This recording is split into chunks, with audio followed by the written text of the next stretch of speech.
Hello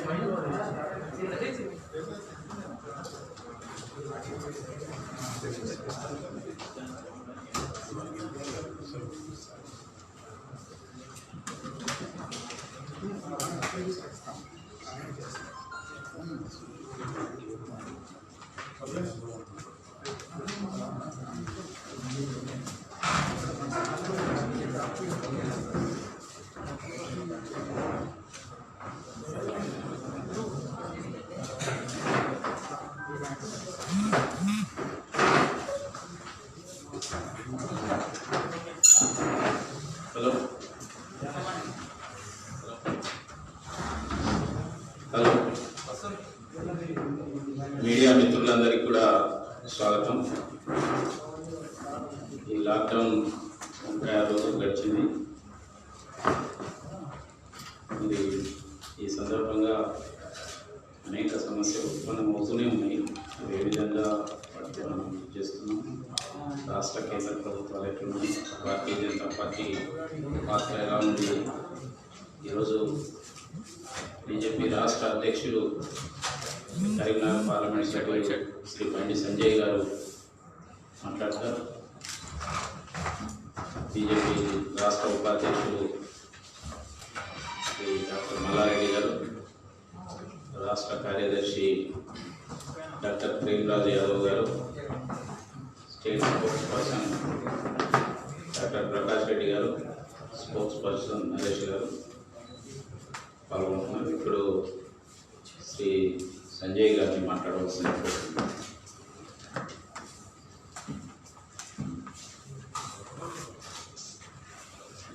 అందరికీ నమస్కారం. రాష్ట్ర అధ్యక్షునిగా బాధ్యతలు చేపట్టిన తర్వాత మొట్టమొదటిసారిగా ఈరోజు ఈ సమావేశాన్ని ఏర్పడిస్తున్నాను. మీ అందరి సహకారం కూడా దయచేసి అందించాలని కోరుకుంటూ, మీ సూచన సలహాలు కూడా ఈ తెలంగాణ రాష్ట్ర అభివృద్ధికి, ప్రజా సమస్యల పరిష్కారానికి మీరందరూ కూడా సహకరించాల్సిందిగా మీ అందరినీ కోరుకుంటూ, ఈరోజే బాధ్యత చెప్పడం జరిగింది. ఒకవైపు మంచి ముహూర్తం,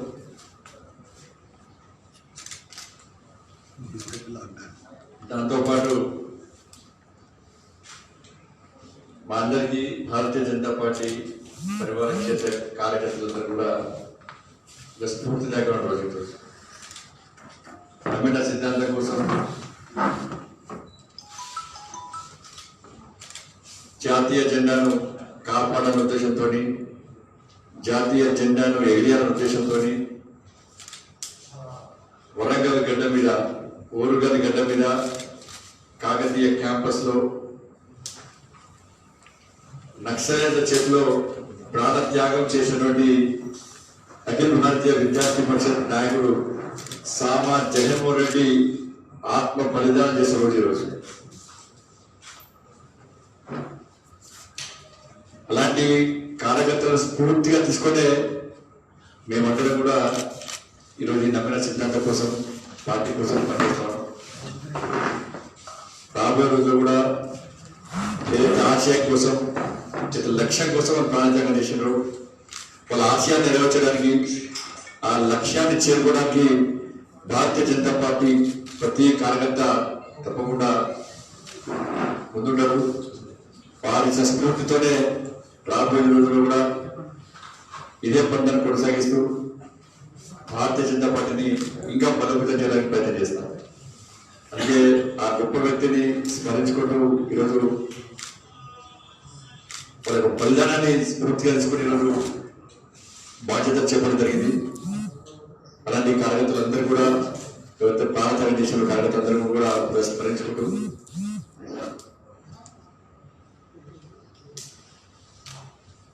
మార్చ్ 20 నుండి దేశ ప్రధాని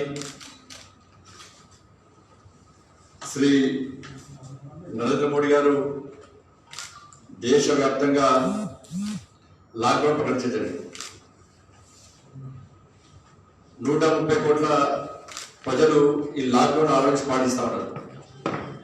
అన్ని వర్గాల ప్రజలు అందరూ కూడా కలిసిమెలిసి ఐక్యతగా ఒక సంఘటిత శక్తిని ప్రదర్శిస్తూ ఈ లాక్డౌన్ ఇప్పుడు విజయవంతం చేశారు. రాబోయే రోజుల్లో ఇటువంటి విజయవంతం అవుతుంది. అన్ని రాష్ట్ర ప్రభుత్వాలు కేంద్రం కలిసిమెలిసి నిర్ణయాలు తీసుకోవడం వల్ల కేంద్ర ప్రభుత్వం యొక్క సూచనలు పాటించడం, రాష్ట్ర ప్రభుత్వాలు ఇచ్చే సూచనలను ఆదరణీయ ప్రధానమంత్రి నరేంద్ర మోడీ గారు స్వీకరించడం, దానివల్ల ఇప్పుడు కూడా ఈ లాక్డౌన్ పూర్తి స్థాయిలో విజయవంతం వస్తున్నది. మొదటిగా ప్రధానమంత్రి చెప్తున్నారు, ఎట్టి బస్సులో కరోనా మీద యుద్ధం ప్రారంభించడం, ఈ యుద్ధంలో ప్రపంచంలో చివరకు విజయం సాధించేది భారతదేశమే చెప్పి. అందుకే ప్రపంచ దేశాలని కూడా మోడీ గారి యొక్క ఆలోచనను, భారతదేశం ప్రజలకు ఐక్యతను స్ఫూర్తిగా తీసుకొని మనం ముందుకు పోతున్న విషయం మనందరూ తెలిసిందే. అనేక సందర్భాల్లో మనం చూపినటువంటి సంఘటిత శక్తిని ప్రపంచాలు అన్ని విషయాలు ఆశ్చర్యపడి, కాబట్టి అటువంటి ప్రయత్నంలో కూడా మనం పూర్తిస్థాయిలో విజయం సాధించడం జరిగింది. తెలంగాణ రాష్ట్రంలో కూడా కరోనాను నివారించడంలో ప్రభుత్వం తీసుకున్న చర్యల్లో మొదటి నుంచి కూడా భారతీయ జనతా పార్టీ రాష్ట్ర ప్రభుత్వానికి సహకరిస్తూ వస్తున్నది.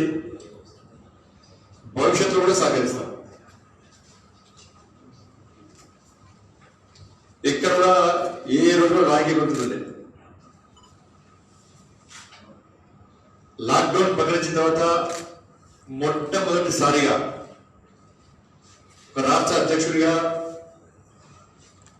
కరోనాను నియంత్రించే విషయంలో రాష్ట్ర ప్రభుత్వానికి సహకరించడానికి ప్రతి భారతీయ జనతా పార్టీ కార్యకర్త సిద్ధంగా ఉండాలని చెప్పి లేఖ ద్వారా సాక్షాత్తు రాష్ట్ర ముఖ్యమంత్రి గారికి స్పష్టం చేయడం జరిగింది. ఒక సైనికులాగా, ఒక సేవకుడిలాగా పనిచేయడానికి కార్యకర్తలు సిద్ధంగా ఉండాలని. అది ఏ విషయంలో కానీ, వైద్య విషయంలో కానీ, లాక్డౌన్ విషయంలో కానీ, సేవా కార్యక్రమాల విషయంలో కానీ ఏ రంగమైనా పనిచేయడానికి సిద్ధంగా చెప్పాడు, ఆలోచించడం జరిగింది. భారతీయ జనతా పార్టీ కార్యకర్తలు సేవ చేస్తూ వస్తూ ఉన్నారు. ముఖ్యంగా ఈ కరోనా విజృంభిస్తున్నప్పుడు కూడా వాళ్ళ కుటుంబాలను పక్కబెట్టి, వాళ్ళ ప్రాణాలను పక్కబెట్టి సేవ చేస్తున్నటువంటి, ప్రజలను కాపాడే ప్రయత్నం చేస్తున్నటువంటి అన్ని శాఖల సిబ్బంది, వైద్య, పోలీస్, రెవెన్యూ, పంచాయతీరాజ్ నర్సులు కానీ, డాక్టర్లు కానీ, పారామెడికల్ సిబ్బంది కానీ, రెవెన్యూ పంచాయతీ వ్యవస్థ కానీ, ఆశా వర్కర్ కానీ, అంగన్వాడీ టీచర్లు కానీ, దాంతోపాటు ఈ మధ్య సహకరిస్తున్నటువంటి రైతు సోదరులు, రైతు కూలీలు కూడా, వాళ్ళందరూ కూడా భారతీయ జనతా పార్టీ కూడా హృదయపూర్వక కృతజ్ఞతలు చేస్తున్నాం. మేము కూడా ఇవన్నీ జరుగుతూ ఉన్నాయి. ఈ మధ్య తెలంగాణ రాష్ట్రం ప్రజలు కూడా ఒక అయోమయం నెలకొన్నారు. రాష్ట్ర ప్రభుత్వం యొక్క వ్యవహార శైలి వల్ల గత 3-4 రోజులుగా పాజిటివ్ కేసుల సంఖ్య తగ్గడం జరుగుతున్నది. సంతోషం పెరగాలని ఏ మూర్ఖుడు కొట్టుకోడు, తగ్గడం సంతోషంతో అనుమానం లేదు. కానీ ప్రభుత్వం యొక్క వ్యవహార శైలి చూసి ప్రజల్లో కూడా అనుమానాలు వస్తున్నాయి.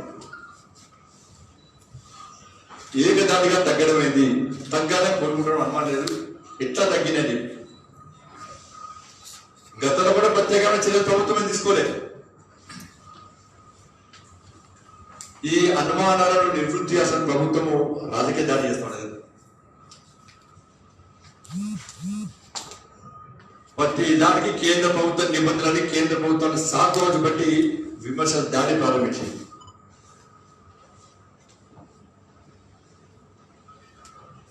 టెస్టులు చేసేటప్పుడు మాత్రము కరోనా పాజిటివ్ కేసు సంఖ్య పెరిగింది.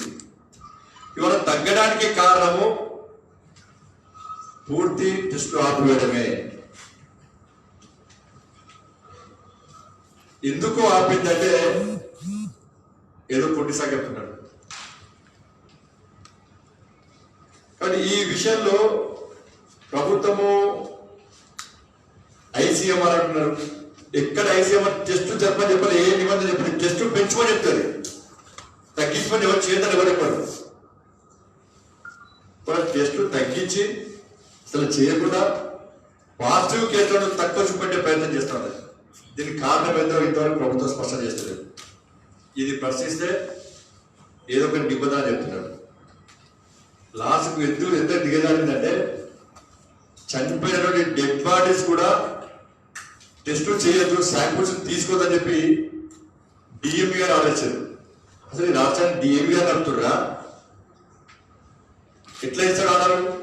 ఆయనకి ఏం అధికారం ఇస్తాడు? ఒక చనిపోయినటువంటి ఒక శవాన్ని టెస్ట్ చేయకుంటే దానివల్ల ఏ విధంగా ఇబ్బందులు వస్తాయని చెప్పి ఒక డిఎంఈ స్థాయి వ్యక్తికి అవగాహన లేకపోవడం నిజంగా ఇద్దరు సిగ్గుచేటి కూడా కాదు. ఇప్పుడు అంత్యక్రియలో చాలా మంది పడే పాల్గొంటారు. డాక్టర్స్ ఉంటారా, ఒక బంధువులు ఉంటారు, ఏం కోరుకుంటారో ఎంత అర్థం కావట్లేదు. దీనికంటే జిల్లా మనకి ఏదో నిబంధనలు అంటున్నారు. నిబంధనలు చూపెట్టారంటే చూపెట్టారు. సర్కరిజేషన్ దీనికోసం అని డిఎంఈ గారు సర్కరిజేషన్ దీనికోసం అని చనిపోయినటువంటి వ్యక్తులకు శాంపిల్ తీసుకోకండి, టెస్ట్ చేయాలని ప్రభుత్వం చూడదప్ప టెస్ట్ చేయాలని పక్క రాష్ట్రం చూడండి, పక్క తెలుగు రాష్ట్రమే తమిళనాడు చూడండి, కర్ణాటక చూడండి, ఇతర రాష్ట్రాల్లో వేలకు వేలు సంఖ్య పెరుగుతున్నది టెస్ట్ చేసే సంఖ్య. ఇక్కడ తగ్గిస్తా ఉన్నారు. దేనికోసం అంటే ఇక్కడ పాజిటివ్ కేసులు లేవు, మేము నియంత్రించడం, రికార్డుల కోసం రివార్డుల కోసం ప్రభుత్వం ప్రయత్నం చేస్తున్నారు. ముఖ్యమంత్రి వివరాలు ఫస్ట్ టైం కూడా దేశం మొత్తం ఈ ముఖ్యమంత్రిగా పారాశ్రీనివాస్ ముఖ్యమంత్రి బిరుదే వచ్చింది. దాని నుంచే ప్రజలు కోరుకుంటారు. మళ్ళా ఇంకా అదే పద్ధతిలో అదే వ్యవహారంతో మళ్ళీ పేద ప్రజలు మోసం చేసే ప్రయత్నం చేస్తున్నాడు. రివార్డుల కోసం ప్రభుత్వము, రికార్డుల కోసము, మంచి పేరు కోసం ప్రయత్నిస్తారా? పూర్తిగా వైరస్ అనేటువంటి ఒక మహమ్మారిని పూర్తి స్థాయిలో తగ్గించి ప్రజలను కాపాడే ఆలోచన ప్రభుత్వం అనుకుంటే ప్రభుత్వం స్పష్టం చేయాలి.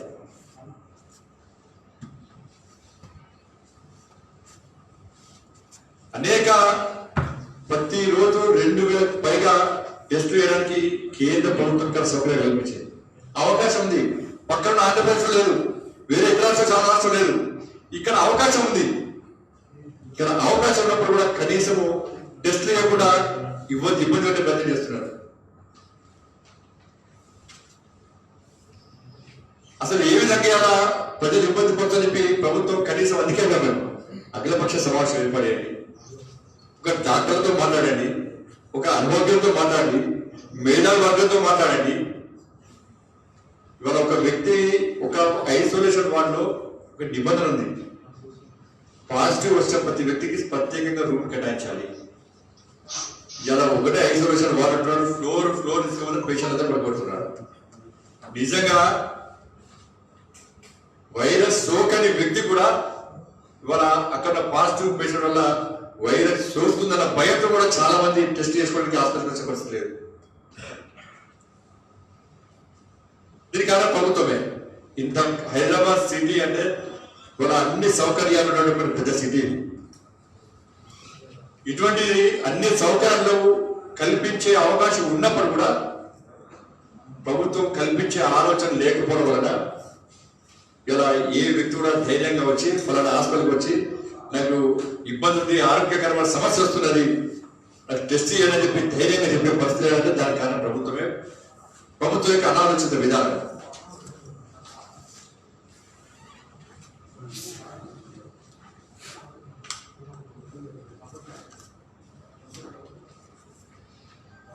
ప్రభుత్వము రోజు ప్రకటించేవాడికి పొందలేదు. వాళ్ళ దృష్టి ఏంటంటే కేంద్ర ప్రభుత్వం ఇచ్చేటువంటి రిపోర్ట్స్, కేంద్ర ప్రభుత్వం ఏమో 25th, 26th, 27th 26 మంది చనిపోయారు డెత్స్.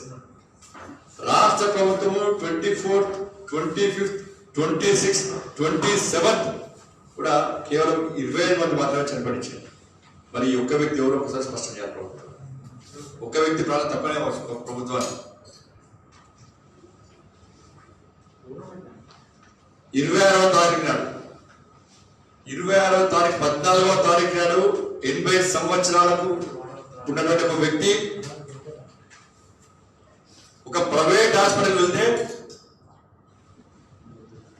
ఈ పేషెంట్ ను గుర్తించండి. ఆ ప్రైవేట్ హాస్పిటల్ యాజమాన్యం గాంధీ హాస్పిటల్ పంపడం జరిగింది.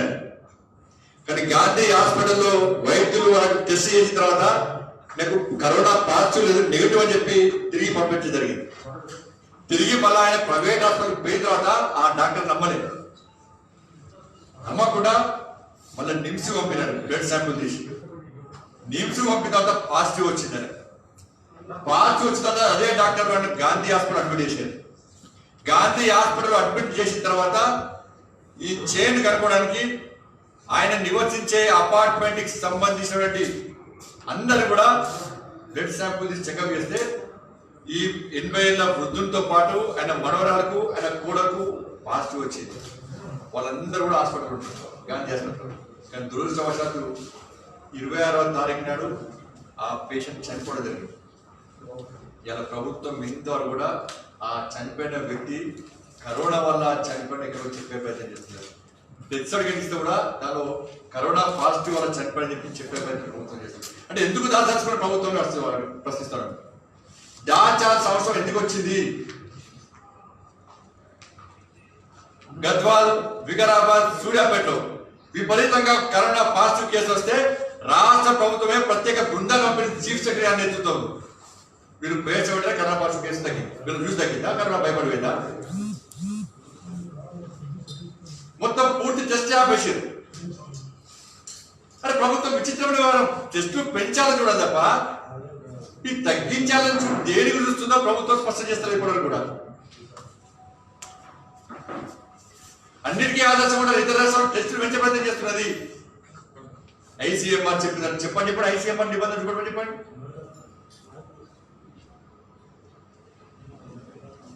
దీనికి అంతటి కారణము రంజాన్. ప్రభుత్వం మెదడులో ఉన్నది రంజాన్ పండుగ.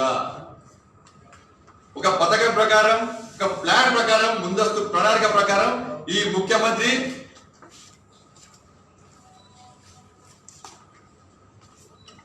ముస్లింలకు ప్రత్యేక వసతి సౌకర్యం కల్పించాలనే ఉద్దేశంతో, ముస్లింలకు ఇబ్బంది కావద్దన్న ఉద్దేశంతో ఒక కుట్రపూరితంగా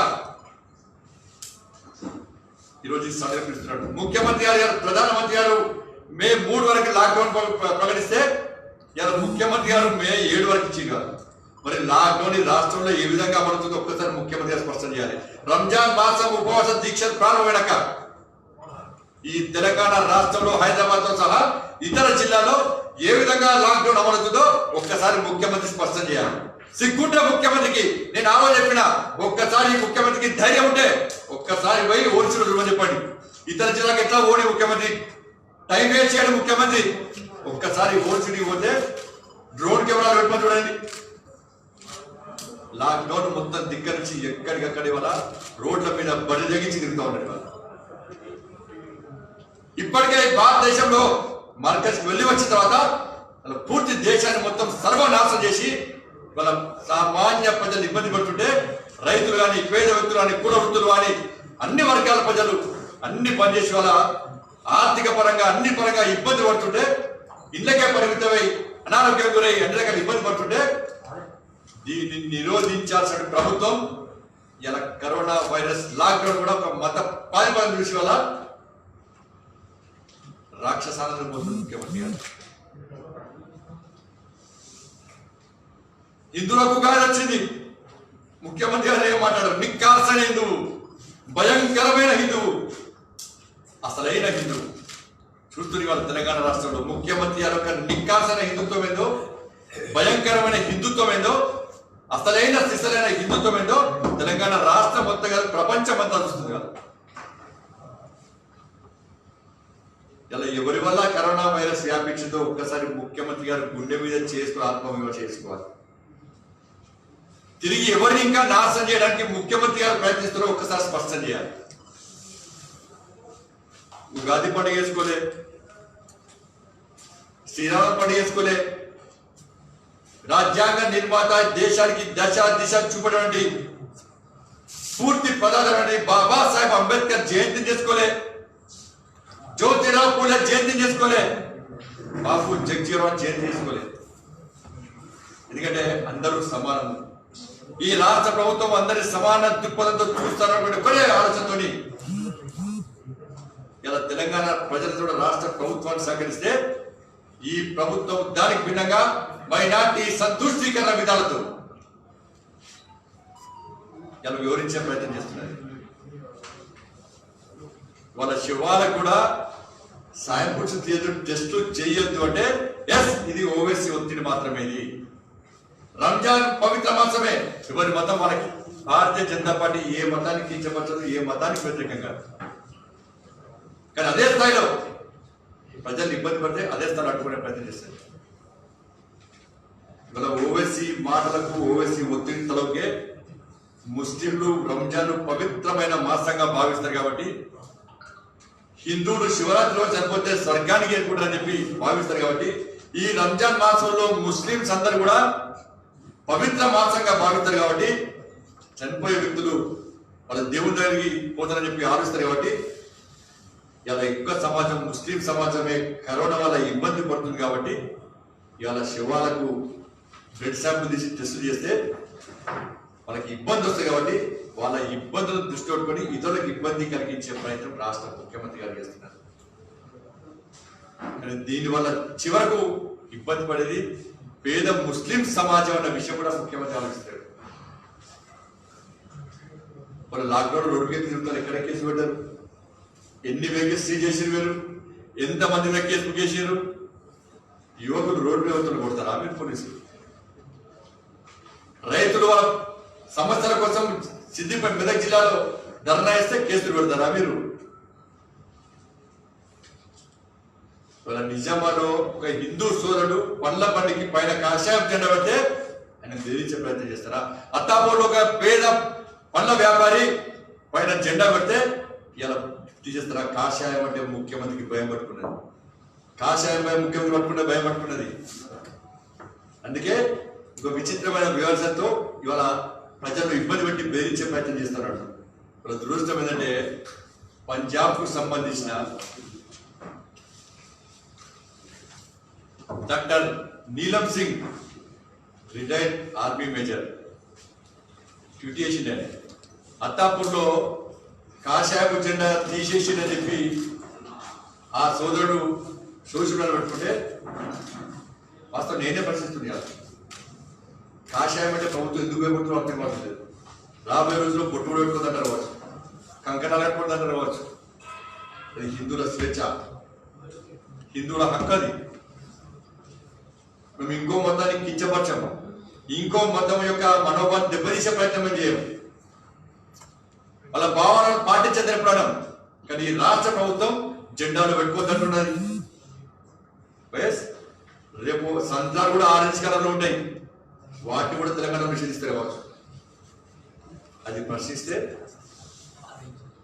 కేసు పెడతారా మీరు? అంటే పోలీసు అధికారులు పోయి జెండా తీసేస్తే మత విద్వేషాలు రగిలినది కాదు. ఈ పరిస్థితి రావడానికి కారణం ఎవరో ఒక్కసారి ఆలోచించాలి. ఎంఐఎం పార్టీ ఆ రోజు మర్కజ్కి వెళ్ళిన వెంటనే అందరూ స్వచ్ఛందంగా బయటికి రండి, ప్రభుత్వానికి సహకరించండి, వైద్యులకు సహకరించండి అని చెప్పి ఆ రోజు ఓవైసీ లాంటి వ్యక్తులు అప్పీల్ చేస్తే కొంత కంట్రోల్ అయ్యే కావచ్చు. అలే బలే తీసుకుంటారు టీఆర్ఎస్ పార్టీ, ఎంఐఎం పార్టీ. ఇవాళ వాళ్ళు స్పందించకపోవడం వల్లనే ముస్లిం సమాజంలో కూడా చైతన్యం రాకపోవడమే, ముస్లిం సమాజంలో కూడా అవగాహన లేకపోవడమే ఇవాళ హిందువులు ముస్లింలు వ్యాపార విషయంలో కూడా విభేదాలు వస్తున్నట్టే. దానికి ప్రధాన కారణం టిఆర్ఎస్ పార్టీ, ఎంఐఎం పార్టీ రెండు సమాన బాధ్యత వహించాల్సి ఉంటుంది. మళ్ళీ దాన్ని బదనా చేస్తారు, ముస్లిం సమాజం తీసుకోవడానికి కారణం ఎవరు? ఇవాళ బండ్ల మీద ఉంచింది ఎవరు? టాయిలెట్స్ బాటిల్ నింపి ట్యాంక్ లో వేసింది ఎవరు? నోట్లు వేసింది ఎవరు? ఉమ్మి రాసి పళ్ళని అమ్మేదెవరు? మార్కెట్ పోయి వచ్చినా కూడా ప్రభుత్వానికి సహకరించేదెవరు? దేశవ్యాప్తంగా కరోనా వ్యాప్తి చెందిందంటే దానికి కారణం ఎవరు? ఒక్కసారి ఎస్, హిందువులు వాళ్ళ వ్యాపారాన్ని పెంచుకోవడానికి, వాళ్ళ వ్యాపారాన్ని కొనసాగించుకోవడానికి, వాళ్ళ కుటుంబాలను కాపాడుకోవడానికి వాళ్ళ పందాలో వాళ్ళు జెండా పెట్టుకుంటారు, బొట్టు పెట్టుకుంటారు, అవసరమైతే కాషాయం వేసుకుంటారు. ప్రభుత్వానికి అభ్యంతరం ఏంది ఇవాళ? అరే పోయి ఓల్డ్ సిటీలో కాపాడు, తెలంగాణ రాష్ట్రంలో అంతటా కూడా ఇలా బయటకి తిరుగుతున్నారు, వాళ్ళని కంట్రోల్ చేయమంటే ఇలా ప్రభుత్వం కంట్రోల్ చేస్తలేదు కదా. నిజంగా పోలీస్ కానిస్టేబుల్ ఇబ్బంది పడుతున్నారు. హోంగార్డ్ కాంచెల్లి పైసా అధికారి కూడా మేము కంట్రోల్ చేసే పవర్ మాట్లాడినప్పుడు కూడా ప్రభుత్వం మా చేతులు కట్టేస్తారు. ఎస్, నీకు చాలా కేంద్ర బలగాలను దింపు, కంట్రోల్ చేయి. దానికి మాత్రం ముఖ్యమంత్రి రాడు, దాని గురించి ముఖ్యమంత్రి మాట్లాడాడు. మన రాబోయే రోజుల్లో ఈ వైరస్ పెరిగి పాజిటివ్ కేసుల సంఖ్య పెరిగితే ఈ రాష్ట్ర ప్రభుత్వం బాధ్యత వహించాల్సి వస్తుంది, ఈ ముఖ్యమంత్రి బాధ్యత వహించాల్సి వస్తుంది. పారాసిటమాల్ అన్నావు, కరోనా ఫ్రీ అయిపోయిందన్నావు, ఇవాళ మళ్ళా కేసుల సంఖ్యను తగ్గించి చూపెట్టే ప్రయత్నం చేస్తున్నావు. టెస్టులు పూర్తిగా నిరోధించిన ఆపేసినావు. 3 జిల్లాలకు పోయినట్టు అధికారులు మొత్తం అనుసరిస్తున్నావు. చనిపోయిన శవాలకు శాంపుల్ చేద్దంటున్నావు. ఇక్కడ అన్ని సౌకర్యాలు ఉన్నప్పుడు కూడా కనీసం ప్రతిరోజు 2000 మందికి పైగా టెస్టులు చేసే అవకాశం ఉన్నప్పుడు కూడా దాన్ని ఆపే ప్రయత్నం చేస్తున్నారు. దీనికి కారణం ఏదో ఒకసారి ముఖ్యమంత్రి గారు స్పష్టం చేయాలి. పండుగలు అందరూ చేసుకోవాలి, పండుగలు తీసుకోవట్లేదు. కానీ ఒక వర్గానికి కొమ్ము వచ్చే విధంగా ఉంటే అలా ఈ కరోనా పాజిటివ్ విషయంలో, ఈ కరోనా వైరస్ విషయంలో ముఖ్యమంత్రి సరైన స్థాయిలో స్పందించకుండా పాజిటివ్ కేసెస్ తగ్గించే ప్రయత్నం చేస్తున్న సందర్భంలో ప్రజలందరూ కూడా దీన్ని మామూలుగా తీసుకొని అలా బయట తిరిగే ప్రయత్నం చేస్తున్నారు.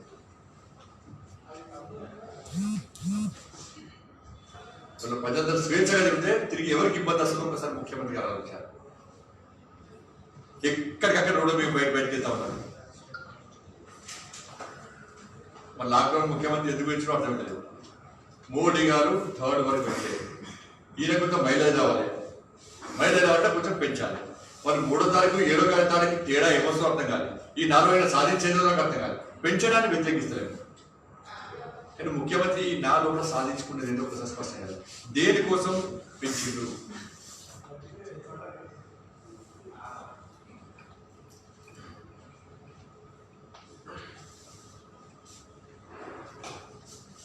ప్రభుత్వము ప్రకటించేటువంటి పాజిటివ్ కేసులు వచ్చిన కానీ ప్రతిరోజు విడుదల చేసే బులెటిన్లో అనేక తప్పులు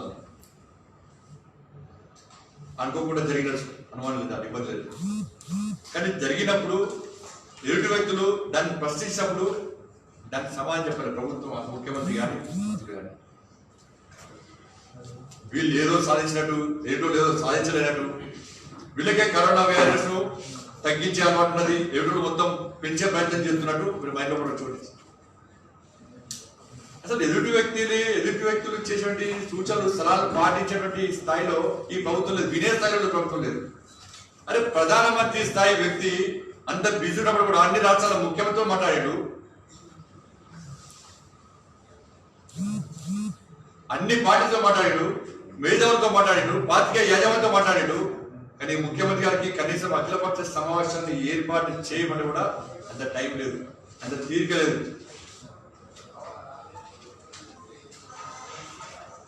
కాబట్టి ప్రభుత్వాన్ని కూడా అప్పీల్ చేస్తాను,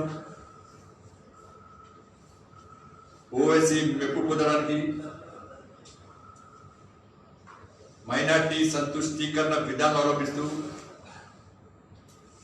మీరు వ్యవహరిస్తున్న తీరు వల్ల సమాజంలో కూడా చీలిక వచ్చింది, చీలిక రాబోతున్నది, వచ్చే ప్రమాదం ఉంది.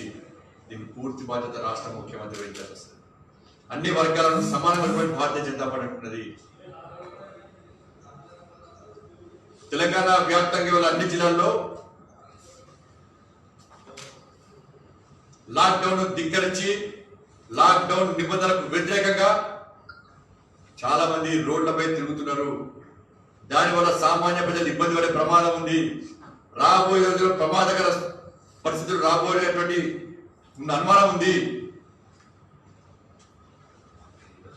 దాన్ని నిరోధించాల్సిన బాధ్యత, దాన్ని అడ్డుకోవాల్సిన బాధ్యత రాష్ట్ర ముఖ్యమంత్రి ఉంది. హోమ్ మినిస్టర్ ఏం మాట్లాడాడు? ఒక హోమ్ మినిస్టర్ ఓవైసీ గారి మాత్రం ఎంత దౌర్భాగ్యం అంటే కాశీ నుంచి ప్రభుత్వ అనుమతితో కొంతమంది ప్రజలు, అక్కడ పేద ప్రజలు 2 నెలల పాటు అక్కడ నుండి ప్రత్యేకమైన బస్సులో తెలంగాణ వరకు వచ్చారు. ఎక్కడ ఆపలేవారండి. కానీ ఆదిలాబాద్ తెలంగాణ బార్డర్ నుంచి లోపల రావడానికి ఒక బస్సులు పంపించారు, 2 బస్సులు ఆపారు. పంపించిన బస్సులు ఎందుకు పంపించిన కలెక్టర్ బెదిరిస్తే, ప్రభుత్వం నుంచి ఆదేశాలు వస్తే పంపించిన బస్సును మళ్ళీ తీసుకొచ్చి రాత్రంతా చాలా ఓల్డ్ ఏజ్ కాశీకి రోజులండి, Kashi old age BP sugar అన్నటువంటి ఆ ప్రజలందరూ తీసుకొచ్చి రాత్రంతా ఆదిలాబాద్ వచ్చారు. కానీ ఢిల్లీ నుంచి 2 జీబుల్లో మత గురువులు బయలుదేరితే మాత్రం ఓవైసీ పరోక్షంగా ముఖ్యమంత్రి పాత్ర పోషిస్తున్నటువంటి ఓవైసీ వాళ్ళ కలెక్టర్ కు కాన్ఫరెన్స్, ఎంఐఎం పార్టీ నాయకుడు కాన్ఫరెన్స్ కలిపిన వెంటనే జీ హుజూర్ అనుకుంటే అలా ఇలాంటి టెస్ట్ లేకుండా పంపించడం జరిగింది. ఈ రాష్ట్రానికి ముఖ్యమంత్రి ఓవైసీ కేసీఆర్ సార్ ఇద్దరు కలిసి విభజించి మార్చుకుంటున్నారు. కేవలం రాబోయే ఎన్నికలను దృష్టిలో ఉంచుకొని దేశంలో ఐక్యత రాగా వినిపించారు. మాకు పుట్టగతులు ఉండవు, రాజకీయ సమాజం, కాబట్టి దానికోసము ఎంఐఎం పార్టీ, టిఆర్ఎస్ పార్టీ కలిసి ఈరోజు పన్నాగాలు పడి ఇలా ప్రజలు కూడా చీలిక తెచ్చి ఓటు బ్యాంక్ రాజకీయాలకు పాల్పడుతున్న విషయం వాస్తవం. ఇది స్పష్టమైన ప్రజలు కూడా, ఎందుకంటే లాక్డౌన్ ధిక్కరించి జరుగుతున్న పరిణామాలను చూస్తారు. అందుకే అప్పీల్ చేస్తున్నారు, వెంటనే లాక్డౌన్ నిబంధనలకు వ్యతిరేకంగా ఎవరు తిరిగినా నిరోధించండి. ఈ రాష్ట్ర ప్రజలను కాపాడండి. మతం కొంటూ చూడకండి. టెస్టుల సంఖ్య పెంచండి. వాస్తవ విషయాలను ప్రజలకు వివరించండి. ప్రజలకు వాస్తవ విషయాలు తెలియజేయకపోవడం వలన వారు బయట తిరిగే ప్రయత్నం చేస్తా ఉన్నారు. ఇది ఎవరి కోసం చేస్తున్నారు?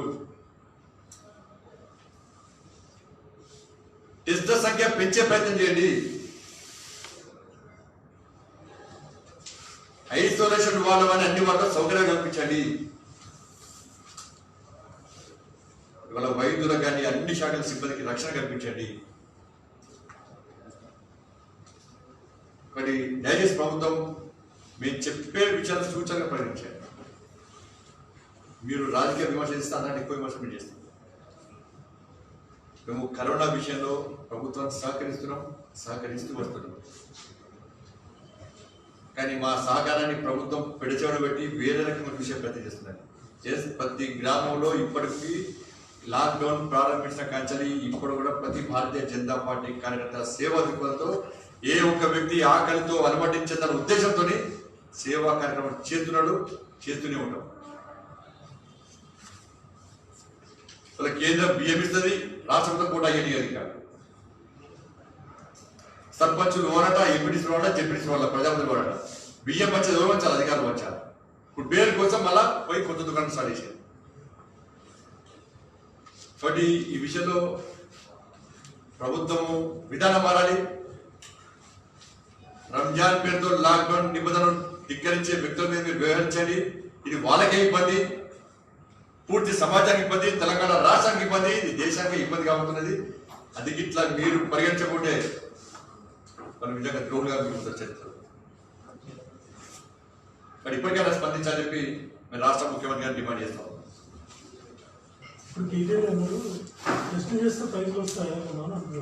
టెస్ట్ పాజిటివ్ సంఖ్య పెరుగుతుంది.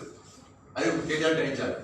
అంటే సిమ్టమ్స్ లేని వాళ్ళకి టెస్ట్ చేయకూడదు అని ఐసీఎంఆర్ చెప్పింది. ఐసీఎంఆర్ ఎక్కడ చెప్పలే. సిమ్టమ్స్ ఎప్పుడు బయటపడతాయండి? టెస్ట్లు చేస్తారా? సిమ్టమ్స్ అంటే రాదు, డైరెక్ట్ రాదు కదా. ఇవాళ ప్రైవేట్ హాస్పిటల్కి పోయిన వ్యక్తికి అనుమానం వచ్చింది. గాంధీ హాస్పిటల్ పంపారు, నెగిటివ్ వచ్చింది, రావచ్చు, 80% రావచ్చు. మళ్ళా వెంటనే నిమ్స్ పంపిస్తే పాజిటివ్ వచ్చింది. ఎంత వచ్చింది? టెస్ట్ చేస్తేనే కదా. టెస్ట్ చేతిలో ఉన్నారు, టెస్ట్ చేస్తే తప్పేంది ఏమి అంటున్నాడు. ఇతర రాష్ట్రాలు, దేశంలో ఇతర రాష్ట్రాలు టెస్టులు చేస్తూనే కదా. నువ్వు 20,000 21,000 వేసి ఇతర రాష్ట్రాలు 50,000 60,000 లక్ష చేసినాయి. చేయడానికి ఇబ్బంది ఏంది అంటున్నాం, చేస్తే నష్టమైంది అంటున్నాం. ప్రజలు సహకరిస్తున్నారు కదా అంటున్నాం. నీకు పోయే నష్టమైంది. నీకు పీసీఆర్కి ఇట్లా ఇవ్వడానికి సిద్ధం, కేంద్ర ప్రభుత్వం సిద్ధం ఉంది కదా, ఇస్తుంది కదా. సంజయ్ గారు, ప్రధానంగా మార్చి 15వ తారీఖు కరీంనగర్లో మర్కజ్ కేసు బయటపడినప్పుడు అప్పుడు మన పదుల సంఖ్యలో ఉంది.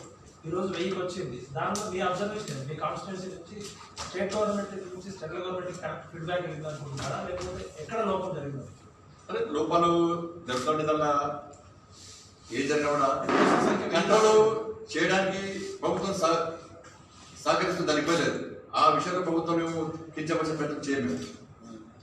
అటువంటి స్థాయి వచ్చినప్పుడు ఏకదాటిగా ప్రభుత్వము ఎందుకు దిగజారి వ్యవస్థలో ప్రశ్నిస్తారు. ప్రభుత్వం రూట్ ఎందుకు మార్చిందో, ఎవరి కోసం మార్చింది, ఎవరి ఒత్తిడికి మార్చిందని ప్రశ్నిస్తారు. రాబోయే రోజుల్లో ఏ విధంగా ఈ పరిణామం పొందాలో ప్రభుత్వం ఆలోచిస్తలేని మాత్రం అడుగుతారు. దీనికి ప్రభుత్వం సమాధానం చెప్పాలి. ప్రతి కొనుగోలు కేంద్రాన్ని పర్యటిస్తున్నారు, రైతులకు భరోసా ఇస్తున్నారు. రైతులు ఎదుర్కొన్న సమస్యల మీద అక్కడికక్కడే అధికారులతో మాట్లాడి పరిష్కరించే ప్రయత్నం చేస్తూ ఉన్నారు. అందరికంటే ముందు కూడా భారతీయ జనతా పార్టీ దీక్ష చేసి తెలంగాణ వ్యాప్తంగా అందరు జిల్లా కలెక్టర్కి వినతిపత్రం ఇచ్చినాం. వర్షాలు పడే ప్రమాదం ఉంది, చాలా ప్రాంతాల్లో కొనుగోలు ప్రారంభం కాలే. కొనుగోలు ప్రారంభమైన సందర్భంలో తరుగు పేరుతో, తాళ్ళ పేరుతో తరుగు, కాంటా పేరుతో తరుగు, రైస్ మీద పోతే తరుగు, ఇట్లా ఇబ్బంది పడుతున్నారు. ఒక విధి విధానం ప్రకటించండి, రైతులకు నష్టం జరగకుండా. వాటిని కొనుగోలు కేంద్రాల్లో బోర్డ్స్ ఏర్పడేయండి. రైతులకు అన్యాయం జరిగితే ప్రశ్నించే విధంగా బోర్డ్స్ ఏర్పడేయండి. ఈ విషయంలో చర్చించడానికి అఖిలపక్షం ఏర్పడాలని చెప్పి ఆల్రెడీ డిమాండ్ చేస్తున్నాం. ప్రభుత్వం పేదలు కదా, రైతులు కుటుంబ పోషణ పనిచేసే రైతులు కదా. పేదలు ఏడవద్దు ముఖ్యమంత్రికి ఏంది,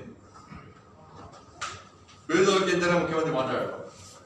పేదల ప్రాణాలు ముఖ్యం కాదు, పేదల ఇబ్బందులు ముఖ్యం కాదని. ప్రధానంగా అందరూ వరి ధాన్యం మీద ఫోకస్ పెట్టారు. మిగతా క్రాప్స్, మామిడి కానీ నిమ్మ కానీ చాలా పంటల మీద అన్ని విషయాల్లో, పండ్ల విషయంలో మాట్లాడుతున్నాడు.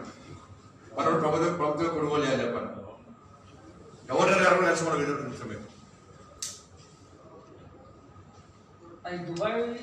20 కోటి మెట్రిక్ టన్నులు ఈయన సేకరిస్తాడు అన్ని పంటలు. నిన్నటి వరకు కేవలం 14 లక్షల మెట్రిక్ మాత్రం సేకరించారు. మే 15 వరకు మాత్రమే అవకాశం ఉంది నాకు తెలిసి. టార్గెట్ ఎట్లా ఇస్తారు?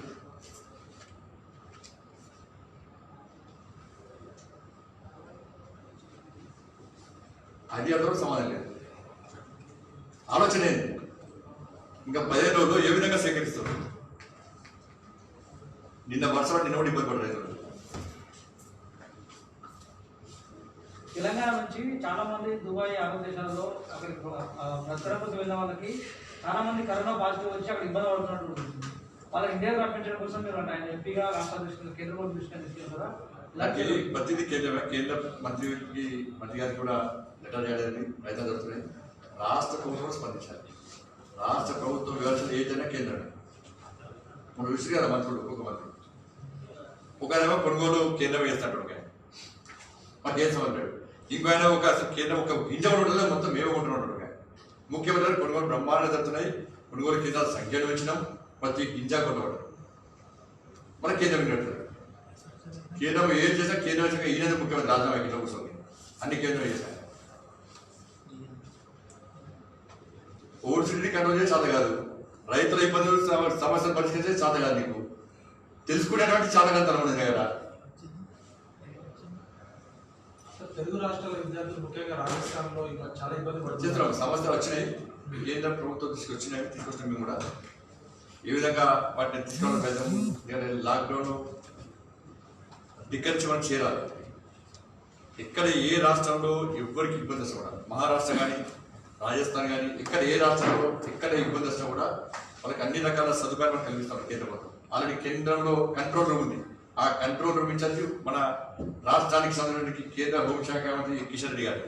చాలా మంది ఫోన్ చేసి వెంటనే వారి సమాచారం ఇచ్చిన వెంటనే స్పందిస్తున్నారు. మనకు భోజన సౌకర్యం కానీ వసతి సౌకర్యం అన్ని కల్పిస్తా ఉన్నాం. ఎక్కడ ఎవరికి ఇబ్బంది కానీ మన దృష్టికి వస్తే వెంటనే కల్పిస్తా ఉన్నాం. కానీ ఆ రాష్ట్రం నుంచి ఇక్కడ రావడం అనేది రాష్ట్రాల యొక్క పరిధిలో ఉంటాయి కాబట్టి వాటితో మాట్లాడి తీసుకొని నిర్ణయాలు కాబట్టి ఆ విషయాలు ఆలోచిస్తున్నారు. తప్పకుండా మంచి ప్రయత్నం జరుగుతున్నది. మంచి విషయం, మంచి సమాచారాలు కోరుకుంటాం. ధన్యవాదాలు. ఒక విషయము ఈరోజు బీజేపీ రాష్ట్ర అధ్యక్షులు సంజయ్ కుమార్ గారు వారి యొక్క బాధ్యత స్వీకరణ కార్యక్రమం సందర్భంగా రాష్ట్ర కోర్ కమిటీ సమావేశమైంది. ఈ కోర్ కమిటీ ప్రథమ సమావేశంలో దేశంలో శ్రీ నరేంద్ర మోడీ గారి నాయకత్వంలో ఈ కరోనాను కట్టడి చేయడం కోసం తీసుకుంటున్న చర్యల పట్ల వారికి కృతజ్ఞతలు తెలియజేస్తూ ఒక తీర్మానాన్ని ఆమోదించింది. అదేవిధంగా రాష్ట్ర రైతాంగం ఎదుర్కొంటున్న సమస్యలను పరిష్కరించాలని మరొక తీర్మానాన్ని ఆమోదించడం జరిగింది. మూడోది, ఈ యొక్క కరోనా విషయంలో విస్తరించకుండా తగిన కట్టుదిట్టమైన చర్యలు మరి ఏదైతే ఈ యొక్క టెస్టులు చేయడం వీటి తీసుకోవాలని కూడా కోర్ కమిటీ సమావేశం అభిప్రాయపడ్డారు. Thank you. తర్వాత మెడికల్ దీనికి సంబంధించి డాక్టర్ ప్రేమరాజు గారు కొన్ని విషయాలు. ఫ్రెండ్స్ అందరికీ నమస్కారం. నేను డాక్టర్ ప్రేమరాజ్ యాదవ్, రాష్ట్ర కార్యదర్శి మనట్లో. ఈరోజు బండి సంజయ్ గారు ఒక 7 సభ్యులతో ఈ హెల్త్ ఇష్యూస్ స్టేట్లో దాని గురించి ఒక కమిటీ వేస్తే ఆ కమిటీ ఒక సమగ్రమైనటువంటి రిపోర్ట్ వారికి అందజేస్తుంది. దాంట్లో 2 విషయాలు మీ దృష్టికి తీసుకొస్తున్నాను. ఒకటి, కరోనా వచ్చిన తర్వాత టోటల్గా స్టేట్లో హెల్త్ ఇన్ఫ్రాస్ట్రక్చర్ క్రాష్ అయిపోయింది. గ్రామాలలో మారుమూల ఉన్నటువంటి రెక్కాడితే కానీ దొక్కాడని హరిజన గిరిజన పేద ప్రజానీకం ఎవరైతే ఉన్నారో ఎవరికి కూడా, ముఖ్యంగా బీపీ షుగర్ టాబ్లెట్స్ ఎవరికి కూడా అందడం లేదు. కాబట్టి తక్షణమే ఈ యొక్క రాష్ట్ర ప్రభుత్వం ఈ యొక్క 104 సర్వీస్ను ప్రారంభించాలని చెప్పి భారతీయ జనతా పార్టీ కోరుతా ఉన్నది. దాంతోపాటు అందరికీ నమస్కారం చేస్తూ చెప్తా ఉన్నాం, ఆరోగ్య సేతు అనే విషయం మీ అందరు కూడా తెలుసు. దయచేసి మీరు ఆరోగ్య సేతు డౌన్లోడ్ చేసుకోండి. మీ ద్వారా ప్రజలకి ఆ యొక్క ఆరోగ్య సేతు యాప్ డౌన్లోడ్ చేసే విధంగా మీరు అందరూ కూడా సహకరిస్తారని చెప్పి కోరుతా ఉన్నాం. మరి రాష్ట్ర ప్రభుత్వాన్ని ఒక విషయం కోరుతా ఉన్నాం. ఇప్పటిదాకా సంజయ్ కుమార్ గారు చెప్పారు. మన దురదృష్టం ఏంటంటే మన ముఖ్యమంత్రి అన్ని నాకే తెలుసు, ఇంకా మీతో వాళ్ళంతా పిచ్చోళ్ళు అన్నట్టు మాట్లాడుతుంటారు. మేము ఏం చెప్తున్నామంటే భగవంతుని కోరుతున్న మనకు విజ్ఞప్తి ఇవ్వండి. ఒక కోవిడ్ వార్ రూమ్ అంటే virology, microbiologist, disaster management, revenue department, police department, ఇటువంటి కరోనాను కంట్రోల్ చేసేటువంటి దాంట్లో భాగస్వామ్యం ఉండేటువంటి డిపార్ట్మెంట్లందరితో ఒకటి స్టేట్ కోవిడ్ వార్ రూమ్ తయారు చేయాలి. దాని ద్వారా వాళ్ళ సూచనలకు అనుగుణంగా వీళ్ళు రోడ్ మ్యాప్ తయారు చేయాలని చెప్పి మేము కోరుతా ఉన్నాం. ఆ తర్వాత భారతీయ జనతా పార్టీ మాకున్నటువంటి డాక్టర్ల సెల్ ఒక వినూతనమైనటువంటి ప్రయోగంతో ఏ విధంగా అయితే ఇప్పుడు కిషన్ రెడ్డి గారు వారి పార్లమెంట్ లో కూడా వారు పేద ప్రజానీకానికి అందుబాటులో ఉండే విధంగా ఒక యాప్ పోయే విధంగా అయితే వారికి అందుబాటులో తెచ్చారు. ఇక్కడ సంజయ్ కుమార్ గారు ఈరోజు ఒక యాప్ బీజేపీ వెడిబిడ్ అనే యాప్ ను డాక్టర్ కు పేషెంట్ కు కనెక్ట్ అయ్యే విధంగా గూగుల్లో డౌన్లోడ్ చేసుకోవచ్చు. ఎవరికి ఏ అవసరం ఉన్నా కూడా ఒక పేషెంట్ డాక్టర్ని కలవచ్చు. డాక్టర్లు కూడా స్వచ్ఛందంగా మేము ఎన్రోల్ అవుతున్నాం, మా సేవలు అందిస్తామనే దానితో వారు ముందరకు వచ్చారు. దాన్ని ఈరోజు లాంఛనంగా సంజయ్ కుమార్ యాప్ను డౌన్లోడ్ చేస్తాము. ఇప్పుడు ఒక డాక్టర్ డౌన్లోడ్ అయినట్టు వారు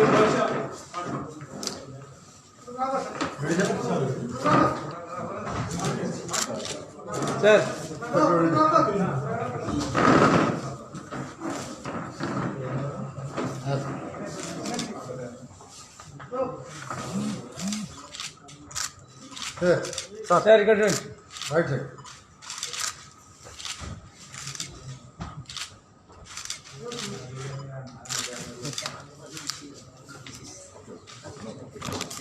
దయచేసి మీ మీ అందరితో విజ్ఞప్తి ఒకటే, ఆరోగ్య సేతు మీరు డౌన్లోడ్ చేసుకోండి, మీ కుటుంబ సభ్యులను డౌన్లోడ్ చేసుకోమనండి, మీ బంధువులను మిత్రులను స్నేహితులను కూడా డౌన్లోడ్ చేసుకోమని మరి ఈ సమాజాన్ని కాపాడే దాంట్లో మనందరం భాగస్వామ్యం.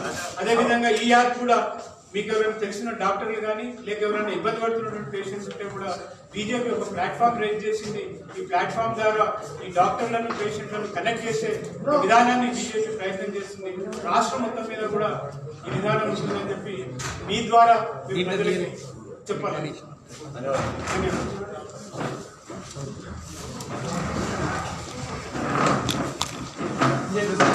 Please subscribe to NTN News. అందరికీ నమస్కారం, నేను మీ సవారి నందు. సో మంచి ఇంట్రెస్టింగ్ అప్డేట్స్ మీకు కావాలి, లేటెస్ట్ అప్డేట్స్ అన్నీ కావాలంటే ఖచ్చితంగా subscribe to NTN news. Hi, this is Chandu ముద్దు, ఓపెట్ కథ డైరెక్టర్ని. Please subscribe NTN news. Thank you.